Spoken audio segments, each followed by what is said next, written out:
دیکھیں، جب ہم نے کام کرنا ہے تو بات اچھی طرح ذہن نشین فرما لیں۔ ہم مستقل محقق نہ بنیں، اکابر کے علوم کے ناقل اور اکابر کے علوم کے شارح بنیں۔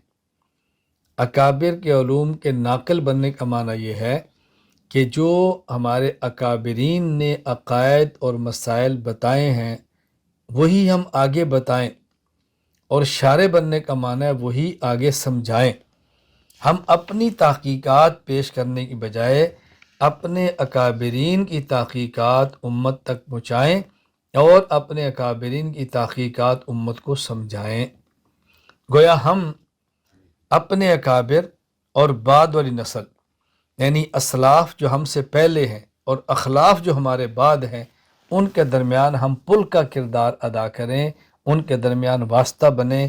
انشاءاللہ العزیز اس کا فائدہ کیا ہوگا میں آپ کی خدمت میں عرض کرتا ہوں۔ 3 فوائد تو آپ ذہن میں رکھ لیں۔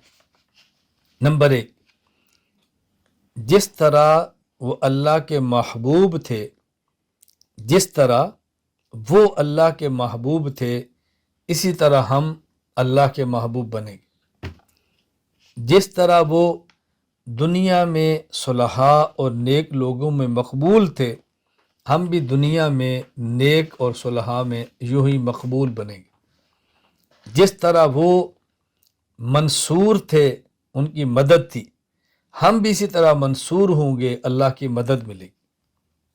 3 فوائد۔ اور چوتھا فائدہ آخرت میں کہ جہاں وہ محشور ہوں گے وہیں ہم محشور ہوں گے، جہاں اللہ کے عرش کے سائے کے نیچے وہی ہوں گے وہاں اللہ کے عرش کے سائے کے نیچے انشاءاللہ ہم بھی ہوں گے۔ کیونکہ ہماری کوئی بات ہی نہیں ہے نا، ہماری کوئی بات ہی نہیں ہے، ہم تو اپنی بات نہیں کر رہے، ان کی بات کر رہے ہیں۔ میں اس لیے بڑی تاکید کے ساتھ بات سمجھا رہا ہوں کہ مستقل محقق نہ بنے بلکہ اپنے اکابرین کے علوم کے ناقل اور اکابرین کے علوم کے شارح بنے۔ اس کے فوائد: نمبر 1، جس طرح وہ اللہ کے محبوب تھے ہم بھی اللہ کے محبوب بنیں گے۔ جس طرح وہ لوگوں اور نیک لوگوں کے ہاں مقبول تھے ہم بھی نیک لوگوں کے ہاں مقبول ہوں گے۔ جس طرح وہ دنیا میں منصور اللہ کے مدد یافتہ تھے ہم بھی دنیا میں منصور اللہ کے مدد یافتہ ہوں گے۔ جہاں آخرت میں وہ محشور ہوں گے وہیں ہم محشور ہوں گے، جہاں عرش کے نیچے حشر ان کا ہوگا وہیں اللہ کے عرش کے نیچے انشاءاللہ حشر ہمارا بھی ہوگا۔ آپ بتاؤ کتنے فوائد۔ یہ باتیں میری آپ ذہن نشین فرما لیں۔ میں بار بار عرض کرتا ہوں کہ بہت ساری باتیں میں کہنا چاہتا ہوں، میں بہت ساری باتیں چھوڑتا بھی چلا جا رہا ہوں تاکہ الجھن نہ ہو۔ اگر آپ کسی عقیدہ یا کسی مسئلہ پر اپنے علاقے میں کام کرنا چاہتے ہیں، اس عقیدہ اور اس مسئلہ پر سب سے پہلے اپنے اکابرین کی تحقیقات کا مطالعہ فرما لیں، ان کی تحقیقات کو سمجھ لیں اور اس کے بعد کام کریں۔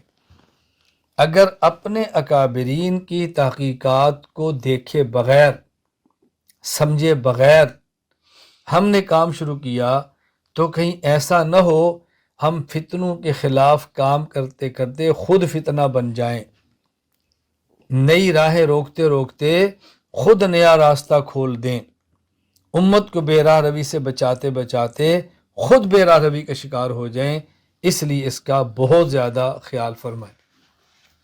میں پھر یہ بات کہہ رہا ہوں، جس عقیدہ یا مسئلہ پر اپنے علاقے میں ہم نے کام کرنا ہے اس عقیدہ اور مسئلہ پر اپنے اکابرین کی تحقیقات کا مطالعہ فرما لیں، اپنے اکابرین کی تحقیقات کو آپ دیکھ لیں اور اس کے بعد کام کریں، انشاءاللہ العزیز بہت فائدہ ہوگا۔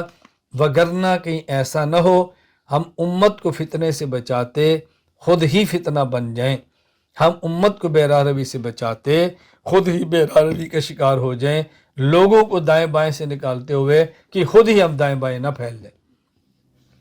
اور اس غلط فہمی میں نہ رہنا کہ نہیں میرے اکابر کے بہت سارے علوم اردو میں ہیں، میں تو اردو نہیں دیکھوں گا، نہ، یہ غلطی کبھی نہ کرنا۔ آپ اگر اردو زبان جانتے ہیں تو یقین فرمائیں اردو زبان کا دامن علوم سے خالی نہیں ہے۔ بہت پرانی بات ہوگی اگر یہ بات ہوگی کہ اردو زبان کا دامن علوم سے خالی ہے۔ یہ میری رائے نہیں ہے، خاتم المحدثین علامہ انور شاہ کشمیری رحمہ اللہ کی مبارک رائے ہے۔ حضرت علامہ کشمیری رحمہ اللہ فرماتے کہ میں اردو زبان کی کتاب کا مطالعہ نہیں کرتا، لیکن میں نے مولانا اشرف علی تھانوی کی بیان القرآن کا مطالعہ کیا تو میری رائے بدل گئی۔ میرا خیال یہ تھا کہ اردو کا دامن علوم سے خالی ہے، مولانا اشرف علی تھانوی کی بیان القرآن پڑھنے کے بعد میرا ذہن بدل گیا۔ اب ظاہر ہے یہ ذہن تب بدلے گا نا جب آپ حضرت تھانوی کی بیان القرآن پڑھیں تو صحیح۔ میں اگر آپ کی خدمت میں عرض کروں نا کہ بیان القرآن میں کیا علوم ہیں تو آپ اشش کر اٹھے۔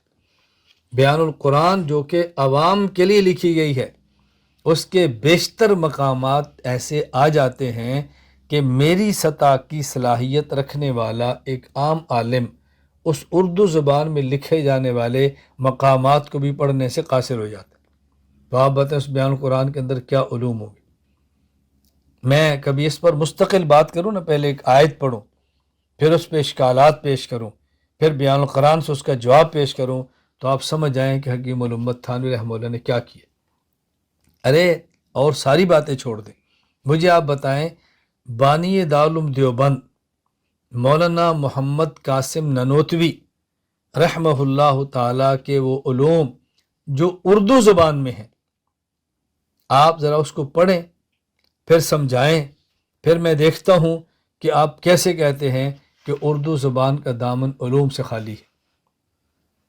آپ ذرا پڑھیں نا۔ یعنی تعجب یہ ہے کہ حضرت مولانا محمد قاسم ننوتوی رحمہ اللہ کی کتب کو اس بنیاد پہ پڑھنا چھوڑ دیا گیا ہے کہ حضرت کی زبان بہت مشکل ہے اور سمجھ نہیں آتی۔ بحمد اللہ تعالی میں نے حضرت کی زبان کو سمجھانے کی کوشش کی ہے۔ آپ اندازہ فرمائیں صرف ایک کتاب سے کہ حضرت مولانا محمد قاسم ننوتوی رحمۃ اللہ علیہ کی تحذیر الناس کتاب ہے، اس کتاب کی ایک عبارت کی بنیاد پہ ایک بہت بڑا طبقہ پوری دنیا کے علماء دیوبند کو خارج از اسلام کہہ رہا ہے۔ اب بتائیں اس کتاب کا مطالعہ کتنا ضروری ہوگا۔ اب ہم اس بنیاد پہ اس کتاب کو نہیں کھولتے کہ اس کتاب کو پڑھنا اور سمجھنا بڑا مشکل ہے۔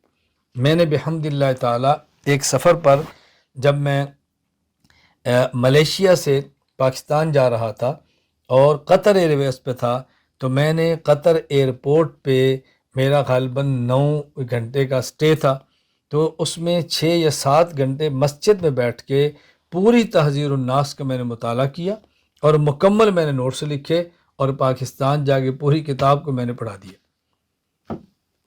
میں ابھی ایک سفر پر تھا، علماء کرام تھے، میں نے کہا مجھے آپ فرمائے میں تحذیر الناس میں جو کچھ موجود ہے میں نے جو مطالعہ اس کا کیا ہوا ہے کئی سال پہلے، مجھے فرمایا میں ابھی شروع ہو جاتا ہوں، میں بتا دو تحذیر الناس میں کیا ہے۔ ہم نے حضرات اکابرین کتابوں پر محنت کی ہے۔ میں یہ عرض کر رہا ہوں کہ اس بات کا بہت زیادہ خیال فرمائیں کہ ہمارے اکابرین نے بہت کچھ کیا ہے۔ میں کیا آپ کی خدمت میں عرض کروں۔ میں ایک بات کی وضاحت کرنا چاہتا ہوں، اچھی طرح سمجھ لیں۔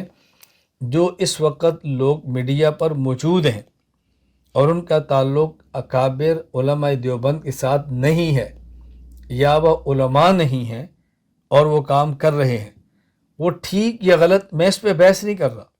میں صرف یہ عرض کر رہا ہوں کہ میڈیا پر ہیں، علماء نہیں ہیں اور کام کر رہے ہیں۔ میں صرف اتنی بات ایک واقعہ پیش کر کے عرض کروں گا، اور ممکن ہے ہم کبھی بیٹھے تمہاری ملاقات بھی ہو۔ میں یہ نہیں کہتا میں کبھی نہیں ملوں گا یا کہ میں مخالف ہوں، میں صرف سمجھانے کے لیے بات کہہ رہا ہوں۔ میں ملیشیا سفر پر تھا تو وہاں مجھے بعض احباب نے کہا کہ مولانا صاحب آپ بھی ادھر ہیں، ڈاکٹر ذاکر نائک صاحب بھی ادھر ہیں، تو کیا خیال ہے آپ کی ملاقات نہ کرا دیں؟ میں نے کہا جی کرا دیں۔ تو مجھے کہتے ہم ان سے رابطہ کر کے وقت لیں؟ میں نے کہا نہ لیں۔ تو مجھے کہتے ملاقات کیسی ہوگی؟ میں نے کہا مجھ سے پوچھ لیں کون سا وقت مناسب ہے، میں ڈاکٹر صاحب کو بلا لوں۔ اب وہ آنکھیں کھول کے دیکھنے لگا یہ کیا ہو گیا۔ میں نے کہا میں آپ کو برا نہیں کہتا، کیونکہ آپ کے ذہن میں ان کی شخصیت ہے، تو آپ مجھے فرما رہے ہیں میں ان سے وقت لے لوں؟ آپ دیوبندی عالم ہیں، اگر آپ کے ذہن میں اپنے عالم کی قدر ہوتی تو آپ ان کو ترغیب دیتے کہ میں آپ کے مولانا صاحب سے ملاقات کرا دوں۔ دیکھیں نا کتنا فرق ہے ذہن میں نے کہ اس کا معنی یہ نہیں میں خود کو بڑا سمجھ رہا ہوں، اچھی طرح بات سمجھ لیں۔ مجھے کہتے ہیں جی آخر وجہ، میں نے کہا آخر وجہ یہ ہے کہ ڈاکٹر صاحب کیا کام کرتا ہے میں اس سے بحث نہیں کرتا، کیا غلط ہے کیا ٹھیک ہے میں اس پہ نہیں کرتا، میں اتنی بات کہتا ہوں کہ جو کچھ ان کے پاس موجود ہے وہ سب ہمارے اکابر کی کتب کا مطالعہ ہے۔ جو غلط باتیں ہیں میں وہ بات نہیں کر رہا، جو وہ مطالعہ کر کے لگے ہوئے ہیں بہت سارا مال ہمارے اکابر کتب سے لیے، تو کون سی ایسی چیز ہے جو ان کے پاس دلیل کے طور پر ہو اور ہمارے اکابرین کے پاس موجود نہ ہو؟ جب سب کچھ ہمارے پاس موجود ہے، ہاں مجھے آپ بتاؤ کہ ملیشیا فلاں عالم ہیں ان کی خدمت میں چلیں گے، میں انکار کروں تو مجھے آپ کہہ دینا، بھئی میں آپ کو نہیں منع کرتا آپ جائیں، مجھے آپ مجبور کیوں کرتے ہیں کہ تو کیوں نہیں جاتا؟ میں آپ پر اپنی پالیسی مسلط نہیں کرتا تو آپ اپنی پالیسی میرے اوپر مسلط کیوں کرتے ہیں؟ میری طبیعت ہے، آپ مجھے اپنے مزاج کے ہاتھوں مجبور سمجھیں کہ میں سمجھتا ہوں علم و عمل کی دنیا میں کوئی ایسا پہلو نہیں بچتا ہمیں اکابر دارالعلوم دیوبند کو چھوڑ کر کہیں دائیں بائیں جانا پڑے، کوئی ایسا پہلو نہیں بچتا کہ میں دائیں بائیں جانا پڑے۔ کوئی جاتا ہے تو 100 دفعہ جائے، میں اس کو منع نہیں کرتا، میں ہی سمجھتا ہوں کہ کوئی ایسی چیز موجود نہیں ہے جو ہمارے اپنے اکابرین کے پاس موجود نہ ہو، اس لیے ہم دائیں بائیں نہ جاتے ہیں نہ دائیں بائیں ہم دیکھتے ہیں۔